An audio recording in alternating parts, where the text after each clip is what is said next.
soy Rodrigo Alonso, Chair de la Federación de las Américas de la International Atherosclerosis Society, y para mí es un gran placer estar en esta tercera sesión de webinares, lo que hay que saber en riesgo cardiovascular en LATAM. Y me acompaña en esta ocasión el doctor Carlos Ponte Negretti, médico cardiólogo de la Unidad de Medicina Cardiometabólica del Instituto Médico La Floresta en Caracas, que nos hablará del riesgo residual, qué más podemos hacer, y el doctor Raúl Santos, médico cardiólogo del Hospital Israelita Albert Einstein, Clínica de Lípidos del INCOR, Instituto del Corazón, Escuela de Medicina de la Universidad de Sao Paulo, Brasil.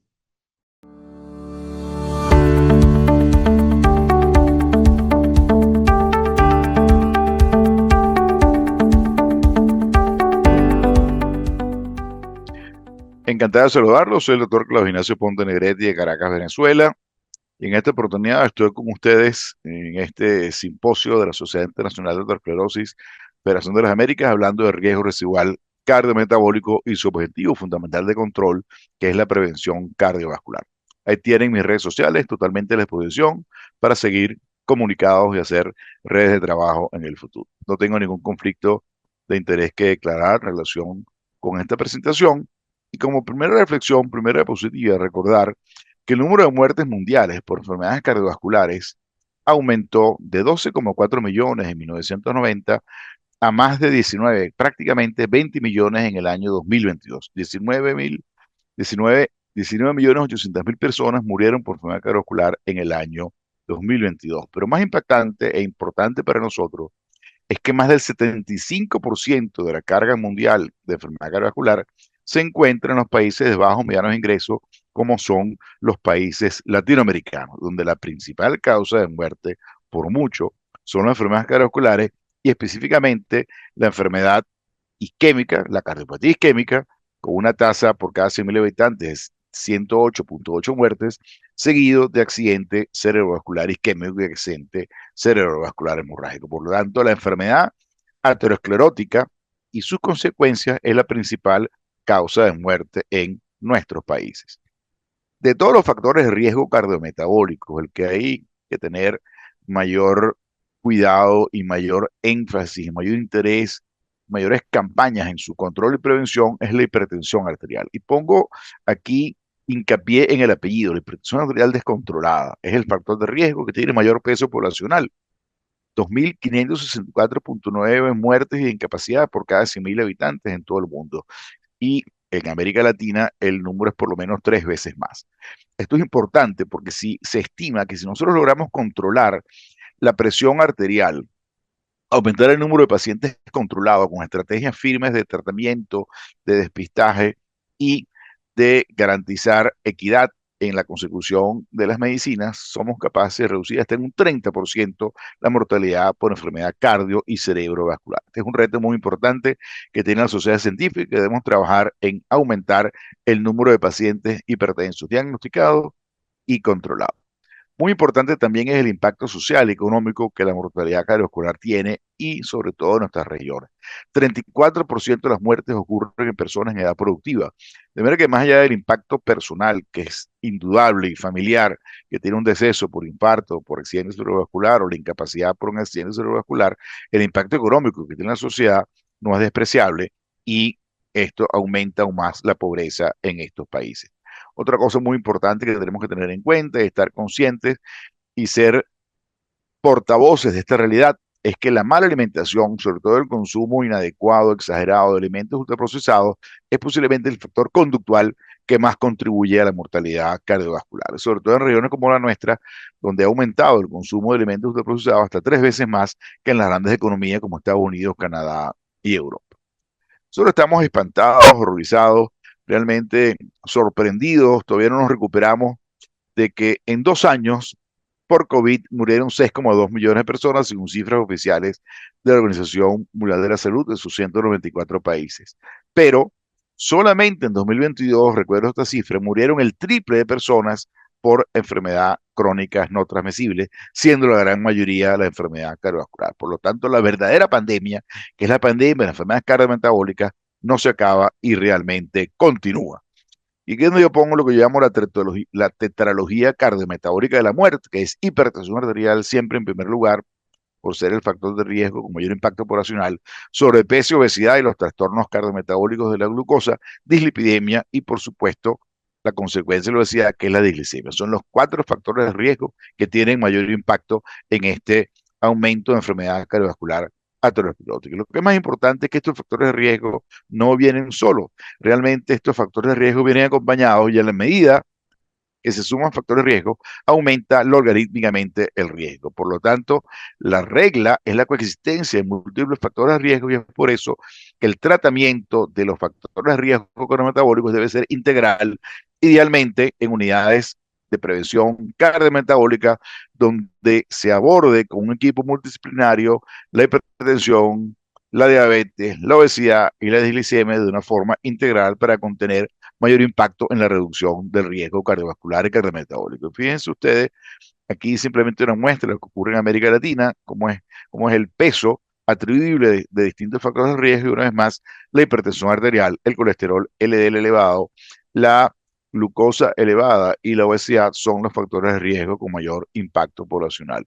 Y una vez más, cuando hablamos de muertes a nivel de los Andes, por ejemplo, la mortalidad cardiovascular sigue siendo uno de los factores de riesgo más importantes que tenemos que controlar. Y haciendo hincapié en lo que hablábamos del factor socioeconómico, y este es un círculo vicioso que hay que controlar, en los países con menor Producto Interno Bruto es mayor la mortalidad cardiovascular. Y si eso sumamos que la mortalidad es en personas en edad productiva, esto contribuye definitivamente a mayor pobreza y de mayor pobreza a mayor mortalidad cardiovascular. A pesar de todo lo que sabemos desde el año 1990 al año 2019 en esta población del JAC del año 2022, en donde se habla cuál es el peso poblacional que tienen los distintos factores de riesgo, fíjense que prácticamente no hemos avanzado. En estos 20 años han habido innumerables de trabajos, de evidencias, de guías, de recomendaciones de tratamiento de hipertensión arterial, de cómo mejorar la alimentación, de cómo tratar los lípidos, nuevas drogas, nuevas estrategias, pero siguen siendo la hipertensión arterial, el riesgo nutricional, el colesterol elevado y la obesidad, factores de riesgo significativos. Por lo tanto, tenemos que cambiar la manera como estamos en las cosas, tenemos que aumentar la educación, tenemos que ser mucho más estrictos en el control, en lograr las metas y en garantizar que los pacientes con riesgo metabólico tengan un control adecuado. Esta diapositiva es prácticamente un golpe a lo que estamos haciendo, tiene que llamarnos a reflexión porque sin lugar a duda tenemos que mejorar cómo estamos haciendo las cosas si queremos cambiar y revertir esta realidad.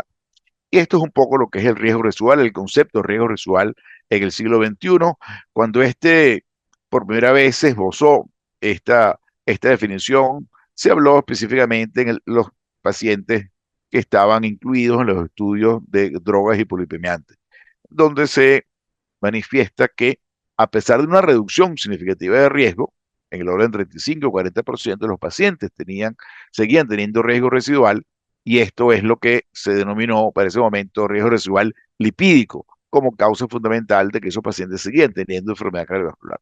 Hoy en día esto se ha ampliado y sabemos que las alteraciones lipídicas no es la única causa, sabemos que tenemos además de riesgo residual por colesterol, remanentes de colesterol, triglicéridos y partículas ricas en triglicéridos. Tenemos riesgo residual inflamatorio, riesgo residual trombótico, riesgo residual por la lipoproteína A pequeña y riesgo residual por los trastornos del metabolismo de carbohidratos. Nosotros específicamente en el año 2021 publicamos en Archivos de Cardiología de México este extraordinario documento, está totalmente libre, es uno de los documentos más completos que existe sobre reducción de riesgo residual cardiometabólico más actualizado, y ahí muchos de los que estamos en este seminario fuimos contributores y fue eh, patrocinado o avalado por la Sociedad Internacional de Aterosclerosis. Nosotros proponemos básicamente 5 factores de riesgo que debemos abordar de manera integral. 3 factores de riesgo tradicionales, lipoproteínas aterogénicas, hipertensión arterial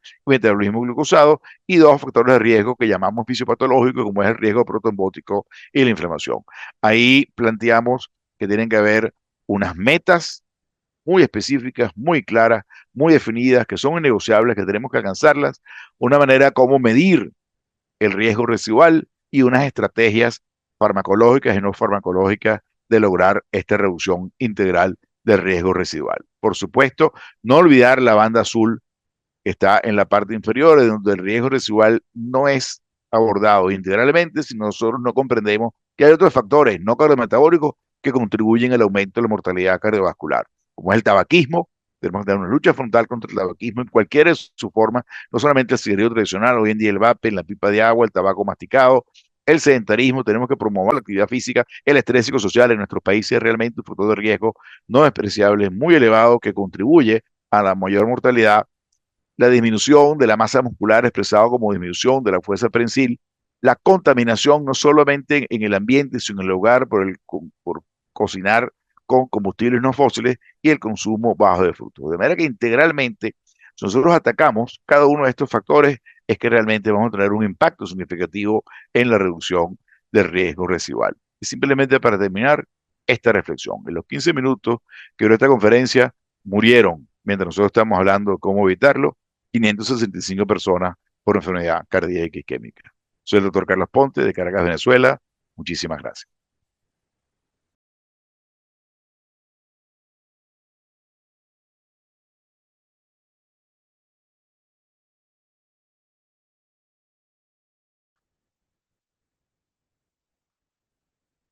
Hola a todos, aquí quien habla es Raúl Santos del Hospital Israelita Albert Einstein y de la Universidad de São Paulo, Brasil. Yo soy un presidente pasado de la Sociedad Internacional de Aterosclerosis y es mucho gusto estar aquí con vosotros en el programa de riesgo cardiovascular en América Latina. Mi charla será la lipoproteína A pequeña, la LPA, por qué, cómo y a quién medir. Este es mi conflicto de interés con industrias farmacéuticas. Y la LPA, como vosotros lo saben, es una LDL modificada que es rica en colesterol, pero sin embargo tiene una apolipoproteína adicional, que es la ApoA pequeña, que se escribe con A minúscula entre paréntesis, y que tiene una homología muy grande con el plasminogénio. Y la LPA es una lipoproteína que no se sabe exactamente cuál es su función, tal vez protección contra sangramientos, eh, y que, como voy a mostrar a ustedes, diversos estudios epidemiológicos, genéticos, han mostrado una asociación muy robusta con enfermedad aterosclerosa, no solamente coronaria, pero cerebrovascular, periférica y también calcificación de la válvula aórtica.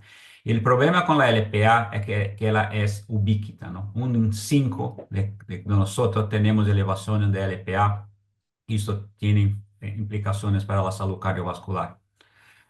Como he dicho, ¿cuánto tenía la LPA elevada? Entonces, estima-se que cerca de 1.000 millones de personas en el mundo, uno en cada cinco de la población, tendría LPA aumentada. Es claro que la LPA tiene una determinación genética muy importante. Las concentraciones dependen también de la etnia del individuo. Entonces, por ejemplo, individuos de la raza negra tienen valores mucho más altos de la LPA do que los caucasianos, por ejemplo. Y la mayoría de las personas tienen una distribución asimétrica con 80% con un nivel bajo, el 20% con niveles elevados. En los negros tienen una distribución en curva de Gauss, o sea, va aumentando en la población con la forma de si fuera una campana. Pero sin embargo, independientemente de la etnia del individuo, los valores aumentados de la LPA están asociados con aumento de riesgo cardiovascular.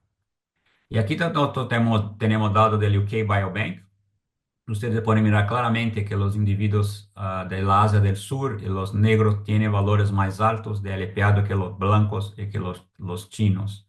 Las mujeres tienen valores un poquito más aumentados do que los hombres. Es importante lembrar que después de la menopausa la LPA tiende a aumentar un poco.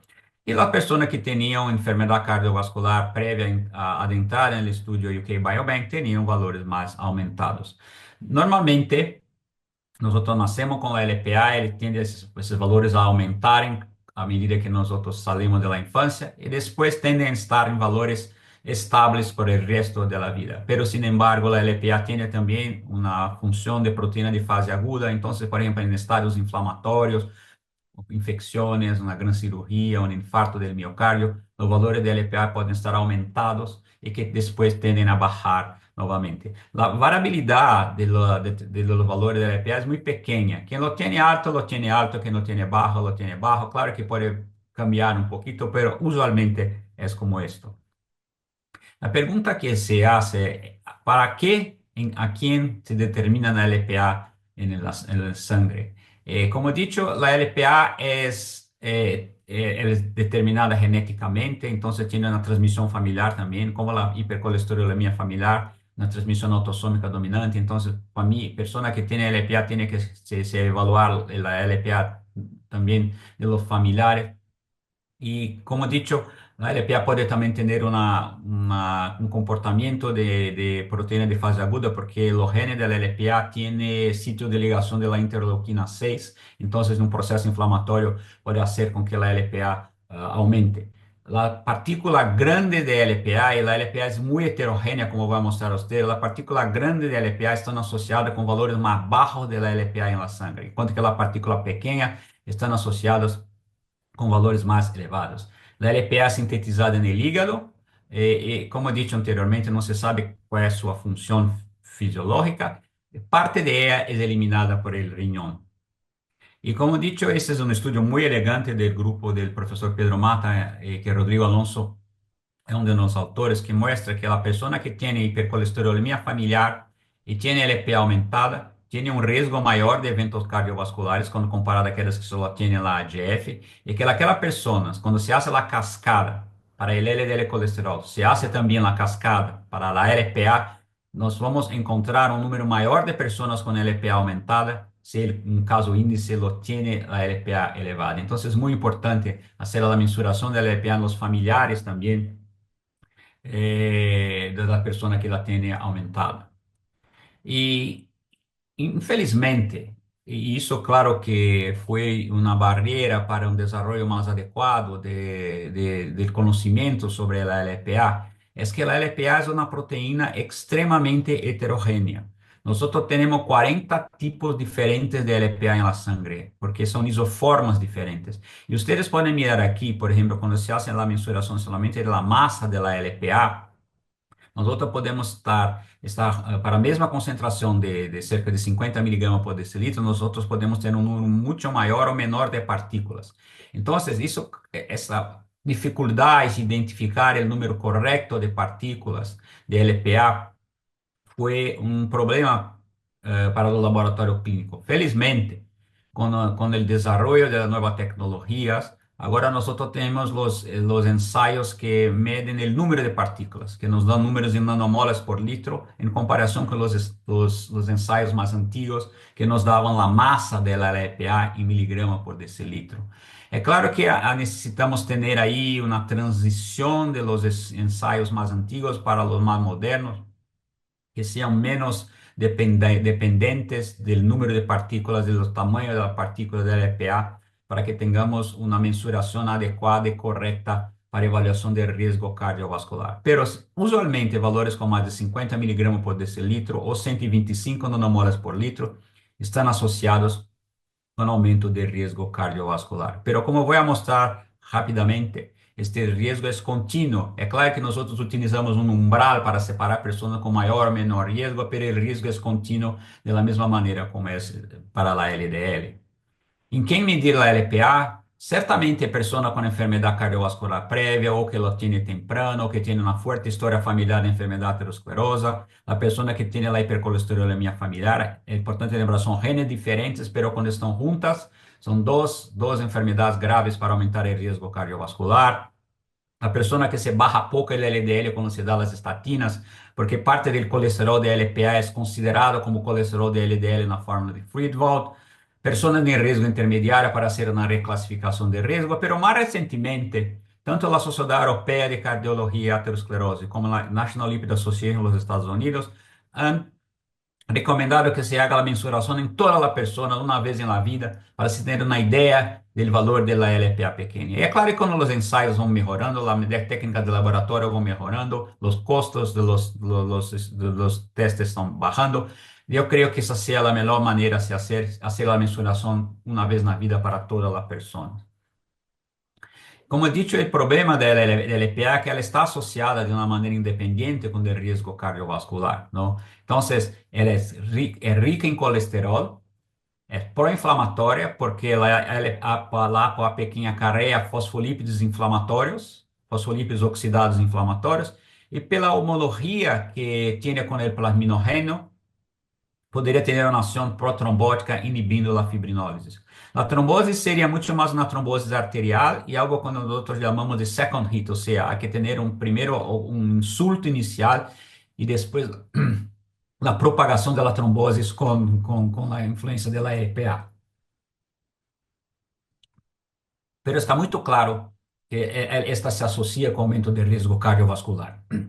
Importante é lembrar que dados de estudos genéticos não mostram associação da LPA pequena com o risco de trombose venosa. E aqui os dados genéticos claramente mostrando aumento do infarto do miocárdio, aumento da estenose calcificada da válvula aórtica nas pessoas que têm aumento de los genes que aumentam a LPA, aqui utilizando-se a randomização mendeliana, pero sin embargo, como dito, não houve aumento de tromboses venosas. E aqui são dados do UK Biobank, mostrando claramente uma associação direta da LPA para cada 50 nanomoles por litro, que aumenta a LPA a cerca de 20 miligramos por decilitro, o risco relativo aumenta em cerca de 11%. Então, mostrando claramente uma relação direta entre as concentrações da LPA e o risco cardiovascular. E aqui vocês podem ver que o risco relativo da LPA aumentada é maior na prevenção primária, cerca de 50%, contra cerca de 16% na prevenção secundária. Pero, sin embargo, o risco absoluto é muito maior naquela pessoa que haviam tenido já um evento cardiovascular. La pregunta que nosotros hacemos es la siguiente: ¿lo que hacer con la LPA alta? Porque hasta ahora nosotros no tenemos terapias específicas para bajar la LPA. Están siendo testadas en estudios con millares de personas, pero sin embargo nosotros no sabemos aún si bajar la LPA irá disminuir el riesgo cardiovascular. En la prevención secundaria está muy claro que si tiene a la persona con LPA aumentada, el riesgo de recurrencia aumenta. Entonces debe-se controlar intensivamente os fatores de risco, reduzir o LDL de uma forma bastante intensiva, preferencialmente com inibidores da PCSK9, porque estes, além, em adição a bajar o LDL intensivamente, também baixam a LPA em cerca de 20%, e talvez isto traga algum benefício para a pessoa que tem LPA muito elevada.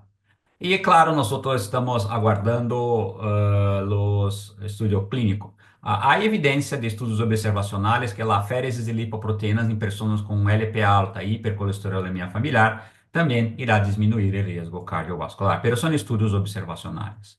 E aqui o dado do estudo Odyssey Outcomes, sugerindo que em las pessoas que têm LPA muito elevada, parte do benefício do alirocumab seria atribuível a bajar a LPA pequena em adição a se bajar o LDL colesterol. Pero é uma observação post-hoc do estudo, mas a mensagem para mim está muito claro que tem que se bajar o LDL intensivamente com estes fármacos. Prevenção primária é um pouco mais complicado, que nós temos que lembrar que a enfermidade é uma enfermidade multifactorial. É claro, quando temos um valor extremamente alto de LPA, esta tem um rol importante como fator de risco ou como marcador de risco. Agora, na maioria das pessoas, tem que fazer uma avaliação global de risco, calcular e reclassificar o risco cardiovascular com as equações, evaluar os outros fatores de risco para aterosclerose, evaluar os antecedentes familiares de enfermidade aterosclerosa precoce e, claro, evaluar a família, mensurar a LPA em los familiares. Muito importante, e eu vou mostrar um estudo muito interessante, e eu creio que identificar a aterosclerose subclínica coronária tem um rol muito importante em decidir como fazer o tratamento da pessoa com LPA elevada. Certamente controlar os outros fatores de risco, e claro, aí se entende-se que a LPA está atribuindo um risco aumentado ao paciente, bajar intensivamente o LDL colesterol e talvez utilizar aspirina preventiva. Aqui são as recomendações da NLA de 2024, e naquela pessoa que são consideradas de risco intermediário, se a LPA está acima de 125 nanomoles por litro ou 50 miligramas por decilitro, é razonável cambiar esses indivíduos para a categoria de risco alto e tratar mais intensivamente o LDL colesterol destes indivíduos. Na prevenção primária, como eu disse, é um pouco mais complexo. Por exemplo, aqui são dados do MESA e do Dallas Heart Study, mostrando que não há uma interação muito clara entre o cálcio coronário, o puntaje de cálcio coronário e a LPA. Então, por exemplo, mesmo aquela pessoa que... Pero estes podem ser exames complementares, não? Então, por exemplo, a pessoa que tem LPA alta, pero com score de cálcio, puntaje de cálcio zero, o risco em 10 anos de enfermidade aterosclerosa é somente 3,5%. Pero sin embargo, si tiene puntaje de calcio con más de 100 unidades y LPA elevada, el riesgo es cerca de 22%, cuando comparado a solamente 15% en 10 años con personas que tienen solamente el puntaje de calcio elevado. Entonces yo creo que el score de calcio puede nos ayudar mucho aquí a identificar este riesgo aumentado de la LPA pequeña. Claro que aquí con limitación por poblaciones de cerca de 60 años de edad, talvez para personas más jóvenes, talvez sea un poco más complexo que no aún tiene calcificación coronaria, pero talvez la angiotac de coronaria para identificar essas pessoas.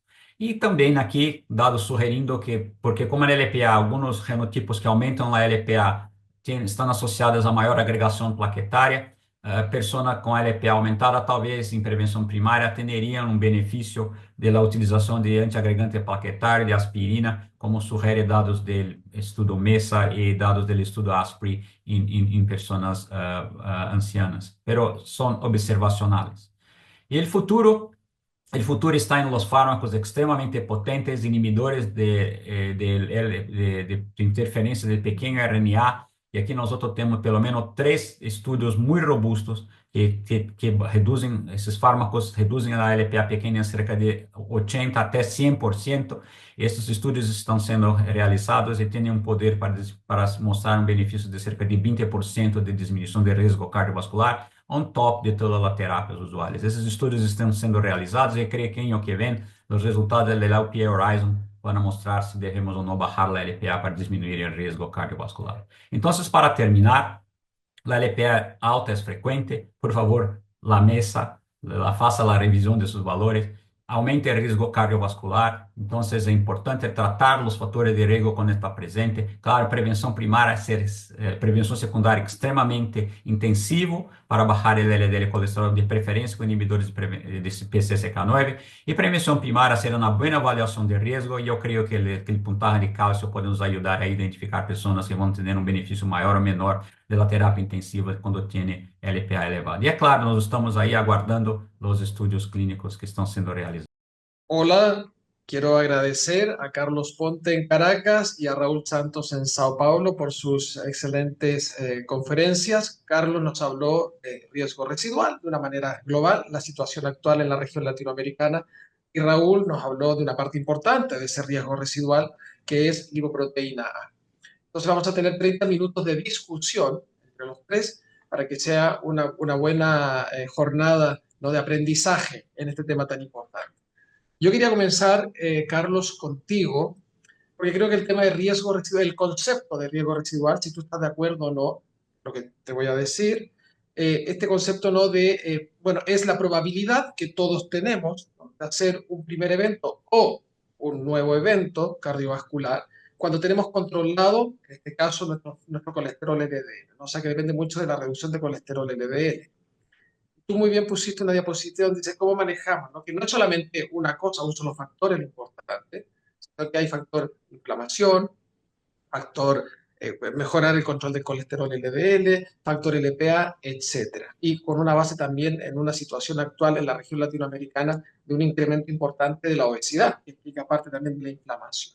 Entonces, ¿cómo ves tú, si tú tuvieras que explicarle a un médico de atención primaria, ¿no?, este concepto de para poder enfocarnos bien en qué paciente tenemos que ponerle todo lo máximo de nuestros esfuerzos para controlar ese riesgo adicional?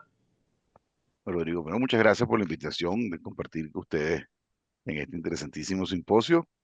Y creo que como primer concepto que yo creo que todos los que hacemos prevención cardiovascular tenemos que entender y transmitir a las personas que están interesadas en incursionar en este campo tan importante para la prevención en Latinoamérica, es que cuando nosotros hacemos prevención cardiovascular, lo que hacemos realmente es reducir el riesgo. Nosotros nunca eliminamos el riesgo por completo. Mientras más eliminamos el riesgo, mayor va a ser la reducción del riesgo residual.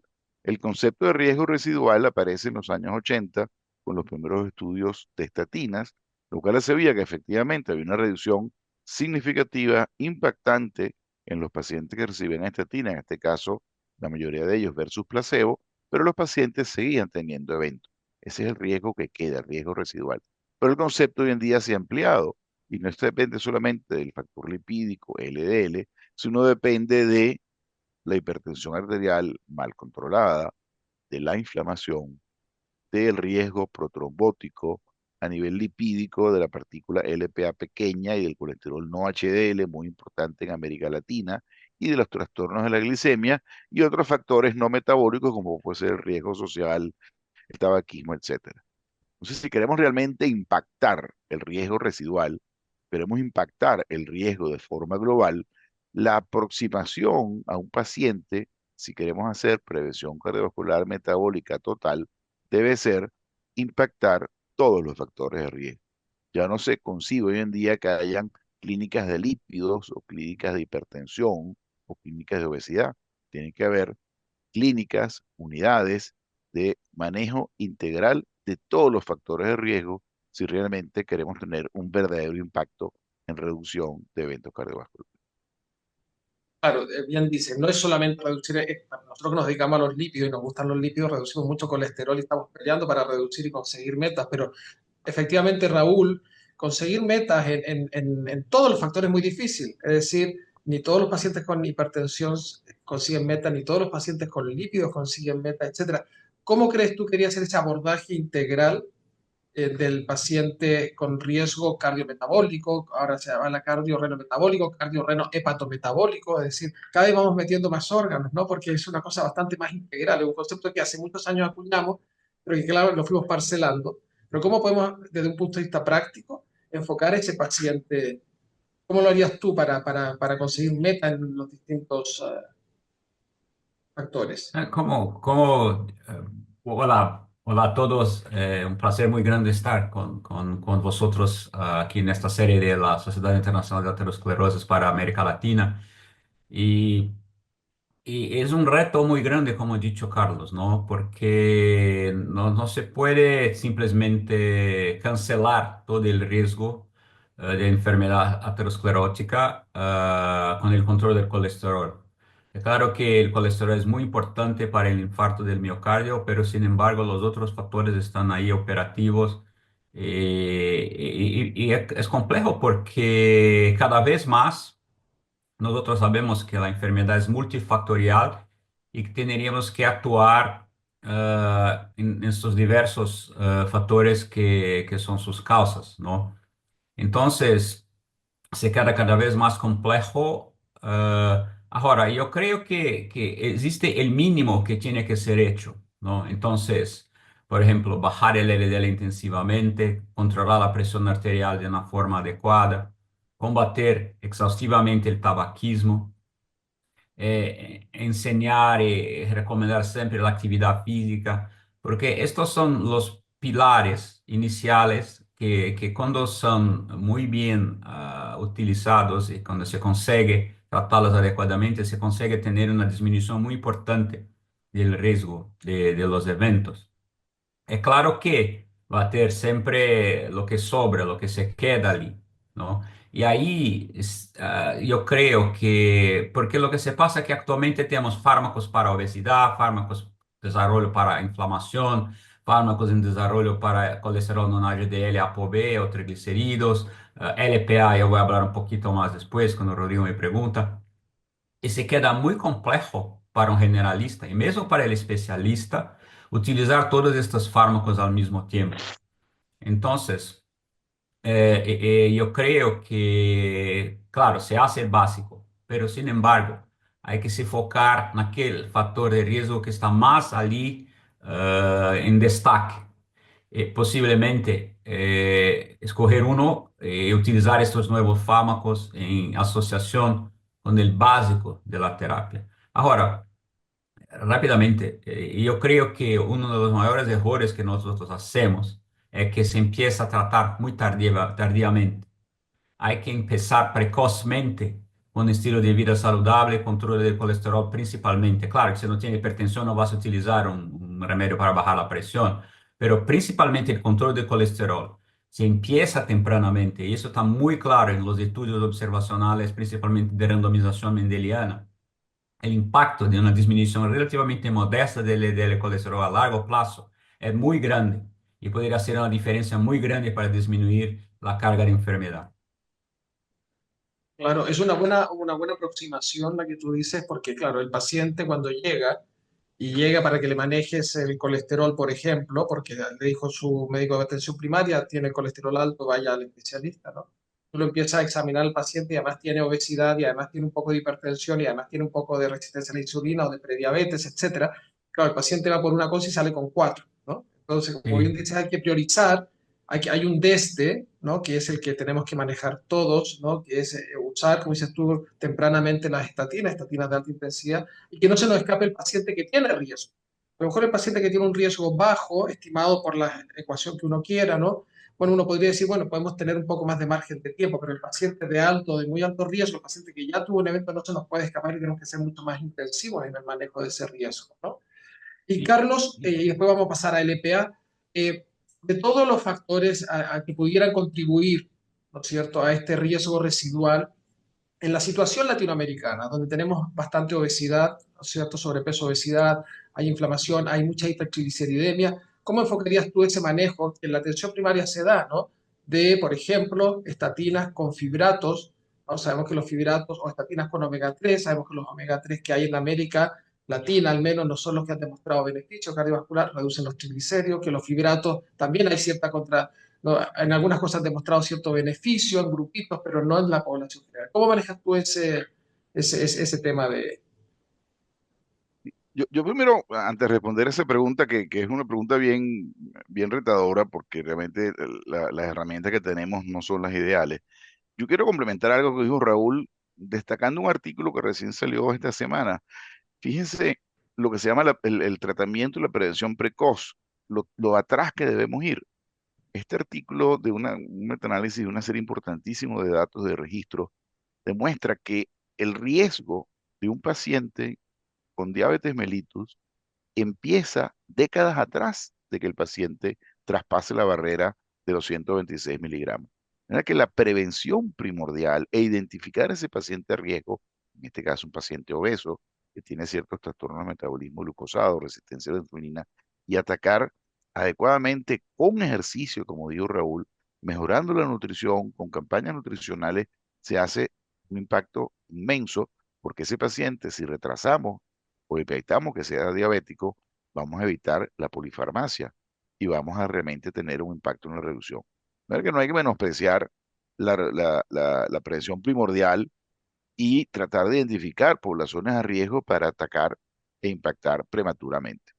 Sí, efectivamente, Rodrigo, y gracias por la pregunta, en América Latina la dislipidemia heterogénica es un problema real y significativo. Yo siempre digo en mi conferencia que tenemos que dejar de ser LDL céntricos y que siempre, por supuesto, la meta primaria, la meta inicial debe ser el colesterol LDL y reducirla sin negociar, reducirla de forma eficiente y de forma absoluta según el riesgo individual de cada paciente, es decir, un paciente de riesgo bajo debe estar por debajo de 115, un paciente de riesgo intermedio por debajo de 100, un paciente de riesgo alto por debajo de 70, un paciente que ha tenido un síndrome coronario agudo por debajo de 55 o de 40, si es un evento recurrente, esa meta es innegociable, porque si negociamos, el paciente es el que sale perdiendo.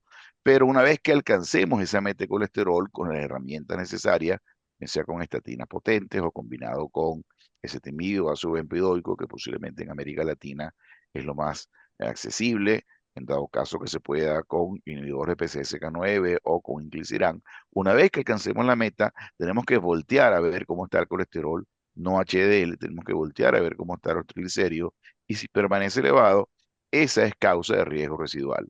Y ese paciente debemos buscar la manera de reducir ese riesgo reduciendo los triglicéridos. Realmente lo que tenemos en América Latina, en la mayoría de los países, y hay algunos países que esa realidad está cambiando, es fibratos que han simplemente demostrado en algunos subestudios de trabajo en pacientes que tienen colesterol HDL por debajo de 40 y triglicéridos por encima de 200, que puede reducir 30%, básicamente el estudio PHIL y el estudio ASCOT, pero son subestudios, no son estudios primarios, no son objetivos primarios, o ácidos omega 3 EPA DHA que el estudio Strength, demostraron que no tuvieron realmente utilidad. Deberíamos utilizar en esos pacientes el ácido eicosapentaenoico, está comenzando a aparecer en algunos países afortunadamente, pero ese paciente, tú me dices, ¿qué utilizas tú, Carlos? Bueno, mira, yo trato de mejorar estilos de vida. Esos pacientes, los fibratos, son muy susceptibles a la alimentación y en dado caso que no tengan o disponibilidad de glucosapentaenoico, basado simplemente en sus estudios, utilizó fibratos en esos pacientes, sabiendo que no es la droga ideal, teniendo conciencia que no es la droga ideal, pero es la única herramienta que posiblemente tengo a la mano y es lo que yo utilizo. Muy bien. Tal Raúl, vez ¿quieres agregar algo? tenga, no, sí, sí, tal vez tenga algún rol ahí de los fibratos, principalmente para enfermedad periférica, ¿no? Arterial periférica, porque tenemos subestudio, ¿no? Para de Field, tenemos también una subanálisis del Prominent y ahora también el estudio de los ojos, ¿no? Entonces yo La creo que tal vez los retinopatía. fibratos, sí, asociado con la estatina, tal vez para esto. Y yo creo, es claro que el gran problema para nosotros en Latinoamérica es el acceso, ¿no? A los fármacos. Pero, sin embargo, y la mayoría de las personas que tienen dislipidemia heterogénica tiene adiposidad aumentada, tiene obesidad visceral. Y yo creo que si tiene, por ejemplo, el acceso a los análogos de GLP-1, yo creo que para este grupo de personas con dislipidemia heterogénica y obesidad sería el fármaco ideal, ¿no? Porque tienen impacto sobre los triglicéridos, tienen una zona antiinflamatoria, pero lo que lo hace es combater la causa de la dislipidemia heterogénica, ¿no? Disminuye la grasa visceral. Entonces yo creo que eso, y volviendo, claro, si tiene acceso, yo creo que sería el fármaco ideal para se añadir a la terapia intensiva de disminución del LDL colesterol en estos pacientes, ¿no? Efectivamente, toda vez que también han demostrado reducción de eventos cardiovasculares, ¿no? En pacientes con obesidad sin diabetes, ¿no? Entonces, no Sí. necesariamente, yo creo que es una buena Ah, aproximación Sí, esa. eh, Lo que pasa es que, claro, en la eh, atención primaria, muchos de nuestros países, por ejemplo, en el caso de Chile, cuando tú vas a la atención primaria, lo que tiene, fíjate tú, como fibrato es el genfibrosilo. Y sabemos que por recomendación no podemos combinar genfibrosilo con no, estatina porque aparece hasta en el prospecto. Cuando tú lees el prospecto de una de las dos dice no definitivamente no. combinar con. Tendríamos que usar los otros Sí, fibratos, tendría que ser fenofibrato, que es el único que tenemos fenofibrato o autorizado, ciclofibrato, o claro. triplofibrato. Pero como dice Raúl, es una buena aproximación ir a la causa, ¿no? Y siempre, por supuesto, la alimentación, las medidas de nutrición, la promoción de la actividad física, la supresión del tabaquismo están siempre en la base de la prevención cardiovascular. Movámonos un poquito hacia LPA, doctor Santos. Tema interesante porque la LPA, yo me acuerdo cuando hace muchos años, a principios de los 90, ¿no? Estaba muy en boga la LPA. Luego aparecen estos estudios de poblaciones que demuestran que no había tanto riesgo de evento, entonces como que cae y no teníamos fármacos. Y nuevamente, ya con los años, empiezan a aparecer también los grandes estudios poblacional y los grandes estudios de genética, ¿no? Que demuestran que, y por la biología también, ¿no? Por la funcionalidad de la lipoproteína, que el LPA es un factor y empiezan a desarrollarse los fármacos para reducir el LPA. Entonces, primero, desde el punto de vista en la realidad en Brasil y la realidad en Latinoamérica, ¿qué opinas tú de la medición de la LPA? Porque al fin y al cabo hay una propuesta, ¿no? De que todo el mundo debería conocer su nivel LPA una vez y olvidarnos de clasificar a qué paciente o priorizar a qué paciente sí, qué paciente no. ¿Qué opinas tú de esa realidad en cuanto a la Entonces, determinación? Rodrigo, infelizmente, aquí en Brasil estamos muy lejos de mensurar la LPA en toda la gente que la necesitaría. Y yo creo que tal vez eso sea lo mismo en otros países de Latinoamérica. Porque no se tiene aún un conocimiento adecuado sobre la LPA como un factor de riesgo, o pelo menos un biomarcador de riesgo totalmente independiente. Yo creo que ainda falta mostrar que bajar la LPA con los fármacos irá a disminuir el riesgo cardiovascular para comprobar todos los postulados cuando se parece demostrar la causalidad de la LPA como causa de aterosclerosis, pero sin embargo, si está elevada, hay un riesgo aumentado, eso está muy claro. Entonces hace falta de conocimiento. Segundo, no son todos los laboratorios que tienen las técnicas adecuadas de mensuración de la LPA, porque como he dicho en mi charla, el ideal es que hagan la mensuración del número de partículas de LPA y no la masa de la LPA. Entonces el ideal son los laboratorios que nos dan los resultados nanomoles per litro y no miligramos por decilitro. Pero sin embargo, lo que lo tiene, ¿no? Porque si lo tiene mismo que 100 miligramos por decilitro, ese está aumentado, principalmente acima de 50 miligramos por decilitro o acima de 125, 175 nanomoles por litro, dependendo del estudio. Estamos adelante de una persona que tiene un riesgo aumentado de enfermedad cardiovascular y también calcificación de la válvula aórtica. Y es muy importante que nosotros sepamos que el riesgo es continuo, es lo mismo que el LDL. Cuanto más alto, mayor el riesgo, cuanto más bajo, teóricamente menor el riesgo. Entonces, yo creo que esta información es muy importante.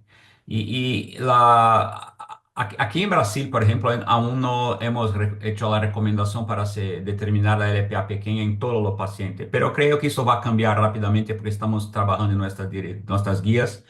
En los Estados Unidos y en Europa, por lo menos la EAS en Europa y la NLA en los Estados Unidos están recomendando que se haga la mensuración una vez en la vida para todos.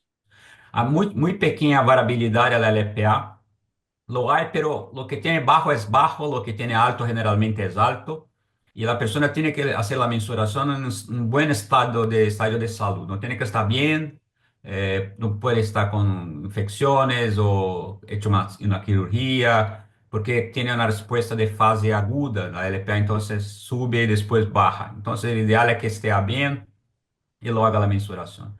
Y ahí, claro, podemos discutir lo que hacer con la LPA elevada, pero sin embargo es siempre importante considerar todo el conjunto de riesgo, porque como dicho anteriormente, Carlos, la enfermedad es multifactorial. Entonces, es el colesterol, la LPA, el tabaquismo, la inflamación, entonces todos trabajan juntos y el riesgo será proporcional al número de factores de riesgo que la persona tiene. Claro que tiene una LPA extremadamente elevada, algo como 300 nanomoles por litro, 600 miligramos por decilitro, que es un absurdo, pero esto es como la AGF homocigota, ¿no? Pero la mayoría lo tiene aumentado, 20% de la población lo tiene aumentado, felizmente no a niveles tan exagerados, entonces tiene que considerar todo el conjunto de los factores de riesgo. Muy Sí, bien. yo Carlos, quería llamar la atención aquí un artículo que para mí creo que nos dice un poco cómo debemos actuar en este momento mientras sabemos los resultados en términos de eventos de las drogas que reducen LPA casi en 100%, pero no sabemos si eso va a reducir el riesgo. Eso tenemos que esperarlo. Pero el profesor Ferenc del Biobank inglés publicó un artículo en el cual él demostró que los pacientes que tienen LPA pequeña elevada, que define que es un paciente del riesgo muy elevado, bajar los valores de colesterol a niveles por debajo de 50 impacta en reducir el riesgo aportado por la LPA pequeña. De manera que eso simplemente nos identifica un paciente de alto riesgo y que independientemente de que por cualquier score de riesgo lo podamos catalogar falsamente como prevención primaria, ese paciente hay que abordarlo como un paciente de muy alto riesgo y ser muy agresivo en bajar el colesterol hasta que tengamos los resultados con las nuevas drogas. Raúl, me anclo a lo que ha dicho Carlos. En un paciente, imaginemos que en el mundo ideal empezamos a medir LPA a toda la gente. Vamos a encontrar mucha LPA en personas que no tienen síntomas, personas asintomáticas, ¿no? Mm. Prevención primaria. En ese paciente en prevención, vamos a suponer que tenemos niveles elevados, no muy elevados. Hablemos ya, qué sé yo, supongamos sobre 300, 400 nanomoles, para no decir 125 nanomoles, que serían los 50 miligramos, donde hay mucha población. Tú ese paciente que es asintomático, que está asintomático independientemente de la edad, por ejemplo, bueno, si es un niño no, pero si es una persona ya adulta, ¿le harías, por ejemplo, estudio de imagen vascular para buscar si hay, independientemente que tenga historia familiar, pero para ver si esa persona tiene, por ejemplo, enfermedad aterosclerótica asintomática? Entonces, mira, como he dicho, el riesgo es multifactorial, ¿no? Y también existe una sensibilidad, ¿no? Para desarrollar la aterosclerosis, que alguna persona lo tiene, otra no lo tiene. Entonces, la LPA en la prevención primaria tiene que ser encarada dentro del conjunto de los factores de riesgo y dentro del riesgo global, que es el riesgo que viene del LDL, de la presión, del HDL bajo, tabaquismo, inflamación, etc. Por ejemplo, la NLA recomienda en los Estados Unidos que, por ejemplo, si usted tiene el riesgo intermediario calculado por la ecuación de riesgo, entonces con más que 7,5% en 10 años, si la LPA está aumentada, se reclasifica este individuo para alto riesgo. Ese es un abordaje que se puede hacer. Una otra abordaje que se puede hacer es, por ejemplo, existen algunas calculadoras específicas que se mete el valor de la LPA y se tiene una idea del riesgo absoluto de eventos cardiovasculares. Fue hecho para los europeos y también para los norteamericanos. Aquí para nosotros aún no tenemos nada como esto. Entonces se puede tener una idea del número, cuánto que se añade el riesgo con la LPA aumentada. Pero yo soy muy a favor, Rodrigo, de hacer el estudio de aterosclerosis subclínica en estos pacientes, porque es interesante que la LPA no tiene una buena relación con el desarrollo de la placa, pero tal vez las complicaciones de las placas, progresiones de las placas, y el calcio coronario, que es un marcador muy robusto de evento cardiovascular, no tiene una interacción muy buena con la LPA. Y datos del estudio Dallas Heart Study y del estudio ARI que muestran claramente que, por ejemplo, si la persona hizo un estudio con seguimiento, un follow-up de algo como 15 años en personas con cerca de 60 años de edad, que por ejemplo con el score de calcio cero, mesmo con a LPA elevada en el cuartil superior, el riesgo de eventos cardiovasculares es de apenas 3% en 10 años. Entonces es un riesgo considerado bajo. Pero si tiene score de calcio, puntaje de calcio con más de 100 y la LPA está aumentada, el riesgo es algo como 22% en 10 años. Entonces, puede nos ayudar a identificar la persona que tiene un mayor o menor riesgo frente mesmo a que tenga un valor elevado de la LPA pequeña. Y aclara, por ejemplo, mesmo si la LPA es baja y el puntaje de calcio es elevado, el riesgo es elevado, pero es más alto si tiene los dos alterados. Entonces, yo creo que puede ser un abordaje para ayudar a identificar los pacientes de mayor o menor riesgo cuando se hace la monitorización del LPA en la prevención primaria, porque mi miedo es crear un montón de neuróticos, ¿no? Porque la persona lee en la internet la asociación de la LPA con el riesgo cardiovascular y mucha gente se queda extremadamente ansiosa y preocupada con su riesgo cardiovascular y piensa que puede morir mañana, ¿no?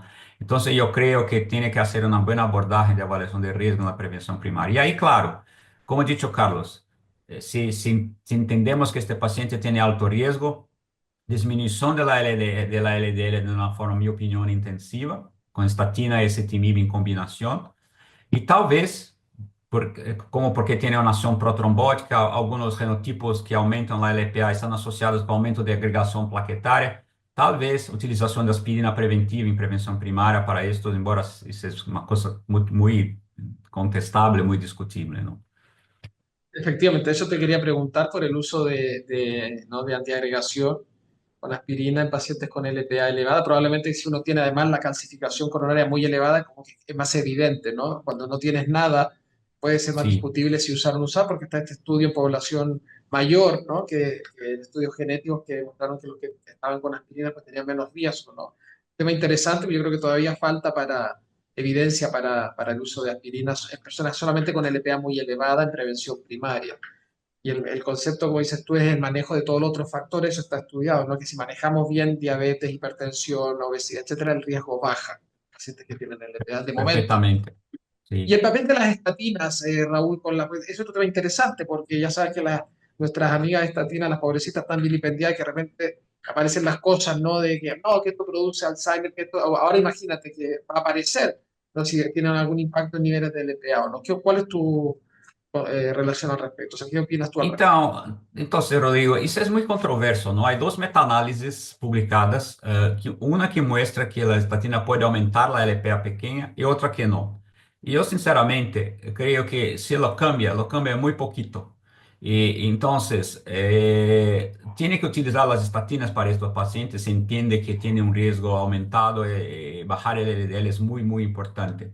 E claro, rapidamente, na prevenção secundária, nosotros tenemos alguna sugerencia que los inhibidores de la PCSK9, no solamente porque bajan el LDL, mas también porque bajan la LPA algo como 20%, podrían ayudar a disminuir el riesgo atribuible a la LPA pequeña, ¿no? Hay un dado retrospectivo de Lodsey Outcomes que sugiere que la gente que tiene LPA muy alta tendría un pequeño beneficio también de bajar la LPA. Pero, como ha dicho Carlos, el impacto de estos fármacos es muy pequeño cuando comparado a los nuevos fármacos que están a ser Que viene. desarrollados, ¿no? Entonces, porque baja 90%, 100% contra 20% con los inhibidores del PCSK9. Pero hay que tratar, y está muy claro que esta persona tiene riesgo muy alto. Si tiene enfermedad arteriosclerosa con LPA alta, el riesgo es mucho más alto cuando se compara con la gente que tiene LPA baja. Entonces, esta es una indicación, en mi opinión, precisa de utilización de inhibidores PCSK9, porque el NNT de estos es mucho menor do que el NNT de la persona que tiene enfermedad arteriosclerosa, pero tiene LPA baja, ¿no? Sí. Quedan dos Una droga, minutos. sí, Perdona, brevemente perdona, para Carlos. complementar, Raúl, antes de los 2 minutos, una droga que tenemos poca experiencia en América Latina por su disponibilidad, pero que también reduce en ese rango la LPA pequeña, son los RNA pequeños interferidores. El inclisiran también tiene esa reducción de margen a 30%, pero una vez más, no sabemos si reducir LPA pequeña reduce eventos, porque de hecho no se conoce el papel fisiológico si es que tiene alguno de la LPA pequeña. Entonces, yo creo que tenemos que esperar a ver si esa reducción de 90% favorece o no al paciente. Creo que es un campo que tiene muchos capítulos por descubrir y que tenemos que estar muy atentos. Esperemos que sí. Bueno, en Esperemos estos que dos sí. minutos, por favor, Carlos, brevemente, lo más importante de tu conferencia y Raúl, después tú, lo más importante de tu conferencia, para remarcar. Sí, entiendo que estamos entre lipidólogos, pero hay un factor de riesgo que no se conversó, que es la hipertensión arterial descontrolada. Y yo quiero hacer hincapié aquí, porque el factor de riesgo con mayor impacto poblacional de todos los factores de riesgo cardiometabólico en términos de eventos y de mortalidad es la hipertensión arterial. Y ahí no necesitamos nuevas drogas, no necesitamos grandes tecnologías, no necesitamos unidades sofisticadas. Lo que necesitamos es ser agresivos en detectar pacientes hipertensos. Hay una gran cantidad de pacientes hipertensos que lo son y no lo saben, y tenemos que ser muy asertivos en lograr el control del paciente hipertenso. Si nosotros logramos controlar la hipertensión arterial utilizando en la gran mayoría de los pacientes doble o triple terapia en una sola tableta, vamos a tener un impacto hasta de 25% en reducción de eventos cardiovasculares. No nos olvidemos de la hipertensión arterial, busquemos ese paciente hipertenso que no lo conoce y seamos agresivos en su tratamiento y en su control. Muy bien, muchas gracias, Carlos. Raúl. No, entonces, mira, la LPA pequeña está aumentada en 1 en cada 5 de la población general. Está asociada con mayor riesgo cardiovascular, pero sin embargo tiene que ser vista dentro de todo el contexto de la presencia o no de enfermedad aterosclerótica previa y de los factores de riesgo cardiovascular. Y claro, cuando se entiende que la persona tiene un riesgo aumentado, tiene que se controlar adecuadamente todos los factores de riesgo para minimizar el impacto de la LPA. Y claro, nosotros estamos aguardando, ¿no?, los resultados de los estudios, que son muy robustos. Hay decenas de millares de personas en estos estudios clínicos, tanto prevención secundaria como prevención primaria de alto riesgo. Y aguardamos que los resultados sean favorables y que nosotros tenemos un otro tratamiento para disminuir el riesgo residual. Muy bien, pues muchas gracias. Quiero agradecer a Carlos Ponte en Caracas y a Raúl Santos en Sao Paulo y a la International Atherosclerosis Society por la posibilidad de hacer esta serie de webinares en español, lo que hay que saber de riesgo cardiovascular en la TAM. Muchas gracias.